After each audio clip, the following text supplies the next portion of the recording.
So yesterday in the last video when I was making up the panels, I thought I needed to go to a photo shoot this afternoon. Turns out that that's actually tomorrow, which means we've gained an extra 3 or 4 hours this week to get the walls panelled out. So stick around and I'll show you how I'm going to do it.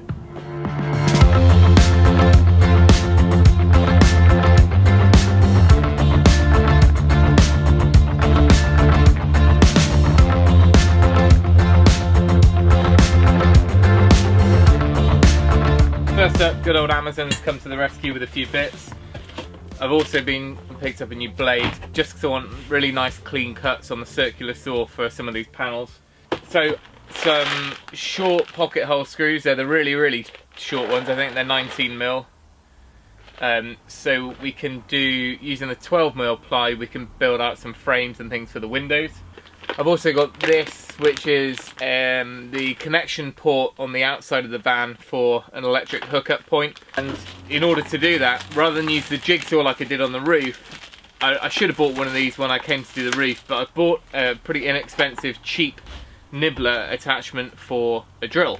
And we'll probably make a little standalone video on one of these.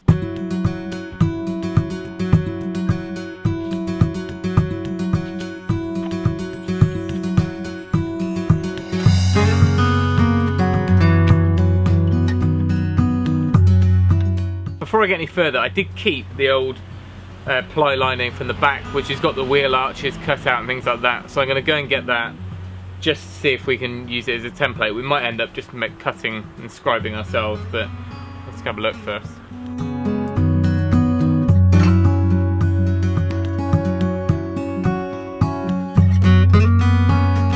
I'm not sure how much help that's going to be because we've raised the floor level by about 40mm already.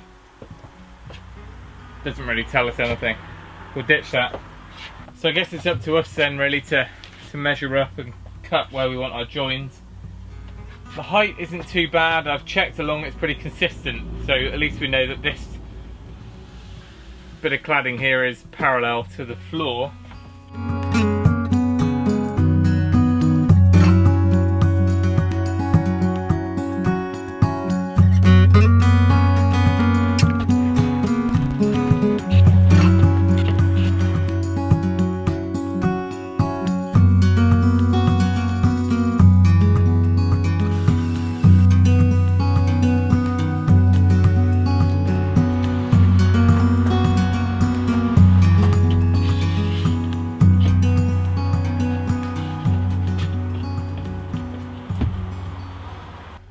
So I've got that first panel cut, and believe it or not, it was only 2 attempts. So I'm going to try and get a few screws in here. We've got these plywood battens on the wall already, which are 12mm ply. They're bolted to the van itself. So we've got 20mm screws. That's all we can really use. The thing I would suggest, if you're doing this and leaving the plywood or whatever timber exposed, make sure you get your fixings nice and measured out precisely and put them in the same place all the way along, and then when you come to look at them afterwards they'll look even and look nice. We'll be filling and painting most of these panels, so it doesn't really make too much difference, but anything like that, it only takes maybe an extra minute to do your layout and snap a line across and you're worth it in the end.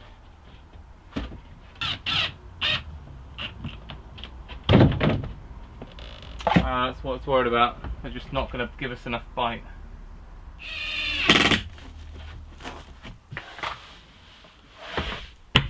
Well, that was not as I planned. They're just, when you're screwing, I guess we're screwing 9mm into 12mm, there's really not much bite there for the screws. So if you just go that a little bit too tight with the drive there, it just you lose the bite of the thread. So what I've ended up, and it isn't enough to pull the screw head below the like self countersink. So I've had to go along with a relatively large countersink bit like this, and I kind of pre-marked and did those first, and that was the only way that I could get the screws in far enough so that we can fill before we paint, but also so that they were far enough in that they bite into the batten and pull it tight. Because you know, this plywood's on quite a curve because of the walls of the van, so it really has to pull it in tight, hence why you need a few more fixings than you imagine. But I've gone one every 6 inches, one every 150mm, and that's followed it nicely, and it's given us a solid, hanging nothing off this wall, but it still needs to be nice and strong so that it kind of, we can, when we scribe stuff to it, it's a constant curve. You can imagine using the 6mm stuff on here, it would just be a bit flimsy. And then we've gone as tight as we can up top, but I will just have a trim piece along there to finish. Another benefit of this, using the batten system like I've done, is like you would do when you counter batten in a house, you end up with a little bit of a service void here. So if we, in a retrofit scenario, if we need to thread some cables down, we can actually get some of those flexible rods and we can actually feed bits down the back here. I don't think we'll need to, and you could always do it in the cupboards, but it's just something worth mentioning.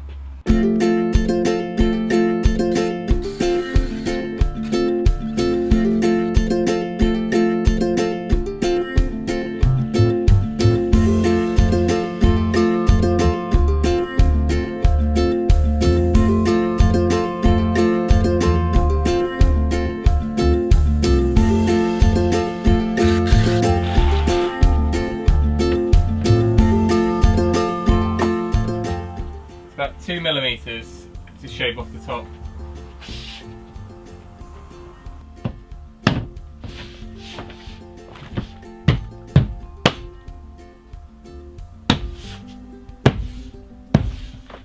Oh, snug. Well, that's not coming out now. Definitely not going to come out. I'm using one of the offcuts to mark the centre of each board.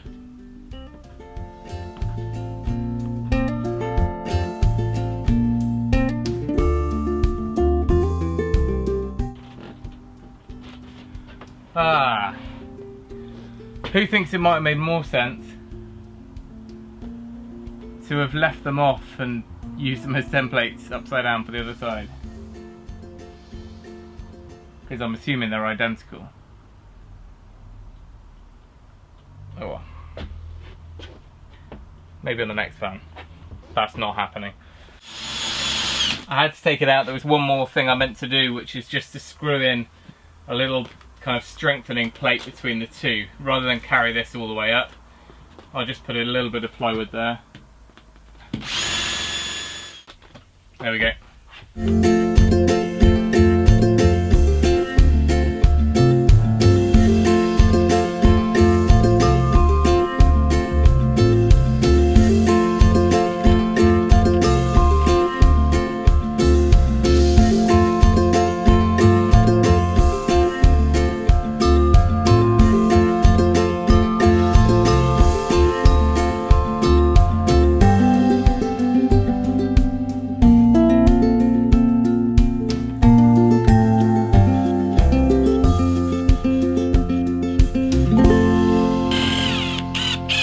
The reason I'm putting these screws in halfway is so I can put all my pressure on the board to get it nice and tight to the wall.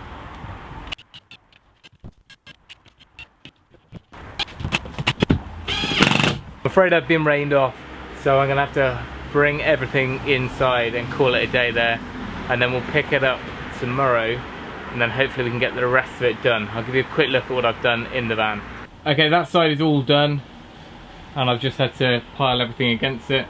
We scribed around this kind of bulkhead bit, and like I said, I'm going to actually make a feature of this post, so I'm not too worried about that. We'll start again the other side here and go along the top. Pretty happy with how it's finished at the top, and we'll just run, I mean the cabinets are going to go up to where that sticker is, and then along the far end there we can just put a tiny bit of trim to tidy that up. Another benefit of putting this strip between the panels is that, you know, if you do have any silver behind, you really do see it through any gaps, whereas that just creates a shadow line. Oh, it's really belting it down. Well, it was fun whilst it lasted. I'll call it there, and we'll carry on with this tomorrow. See you in a minute.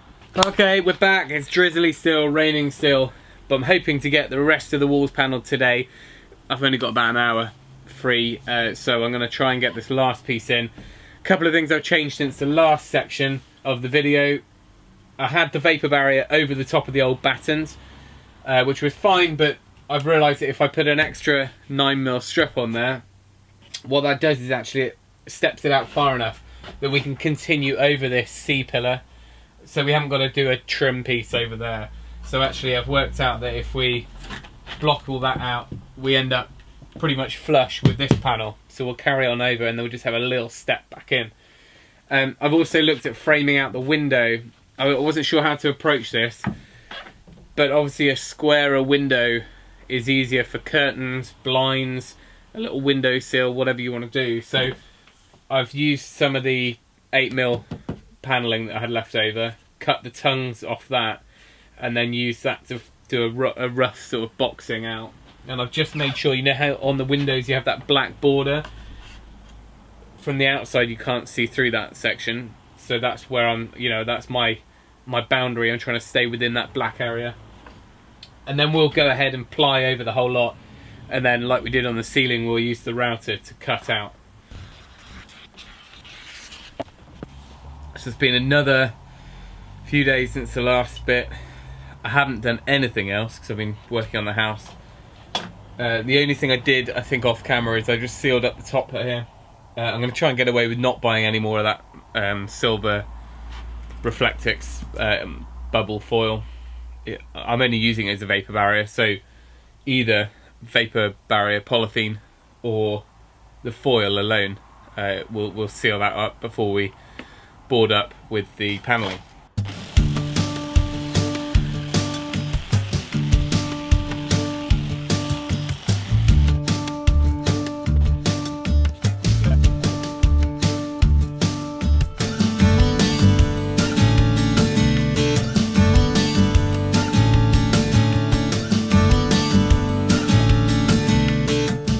What you can't really do in a vehicle like you would in a house is use spirit levels to make sure everything's kind of plumb, which is what you do with panelling or something like that. So the best we can do in a situation like this is just to go off the floor and make sure that everything's square to that. So like a big square like this is quite handy, but as much as anything I think it's probably, when it comes to a van, it's off kind of visual, just kind of your own eye. But if you use the floor as a reference point, that's as close as you're going to get. You see, there's our groove from our first panel. I'm actually going to, and I've put like a chamfer, bit of a round over sanded bit there. So I'm actually going to cover over that other groove. That still leaves us with the regular 50mm, 150mm strips. Panel here is simply because of that bulge in the bodywork, so we can trim that out, and we've got our conduit which will thread all of our power supplies from here up this C-pillar, across within the conduit, and then it all comes out over here. We've got 2 or 3 of these up here.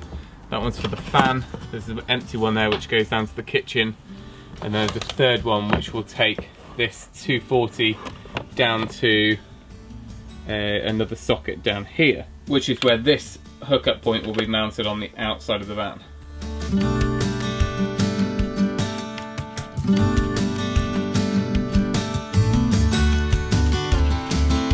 That's that one in, and it's bizarrely making the van look absolutely huge because of the length of the panelling, but of course we've got to cut that window out now. So we've got 2 sections, one there, one up top, both of which will end up being pretty hidden, but I want to make sure I use up as much scraps as possible, so we need to just route some grooves into those pieces.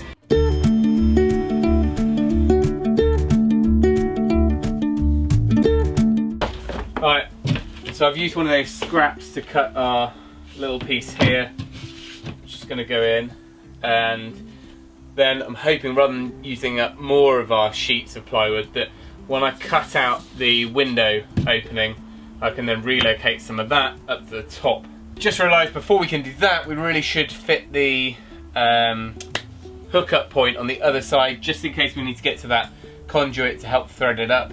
So I'm going to do that bit in another video and then we'll come back to this. Okay, that was our quick interlude, filming the other video which will come out soon, which is just cutting the hole in the side and fitting the electric hookup supply.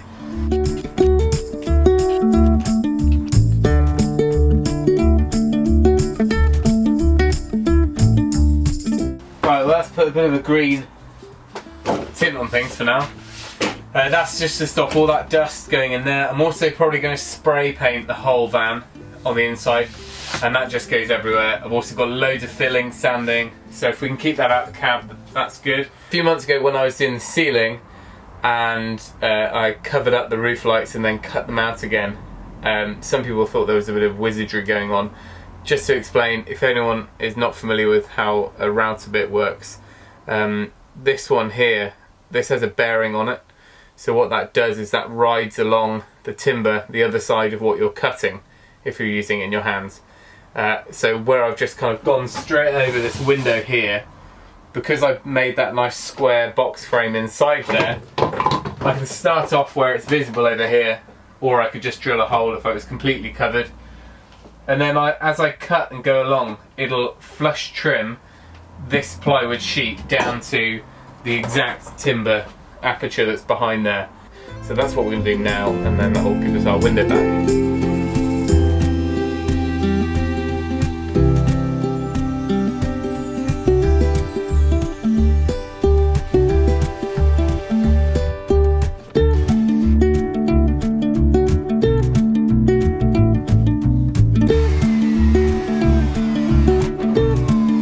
Hopefully got enough in this offcut that we can go up there, and that will finish all of the walls and the ceiling, so that's all kind of done. The only thing we've got left to do after that is, of course, the doors. The doors I'm going to use the thinner plywood, and we'll groove those in the same way, I think, but we'll deal with that when we get to those. So I'm going to leave it there. I've crammed a lot into this video, I think, or hopefully it's been helpful to some people. I think the main thing was emphasising those plywood battens that we fixed to the structure of the van. Those gave us the really nice parallel lines, the nice flat surface to fix stuff to. So that was kind of key, and that's given us that nice shape to it. Nothing's kind of wobbling around. This stepped in bit worked much better than I thought it would. It's almost invisible as it is. I was worried I'd have to kind of box around this section. So that's worked well. If anyone's got any comments, stick them down below. Next video we'll be finishing the doors, but then really getting the whole thing ready, sanded and primed, ready to paint.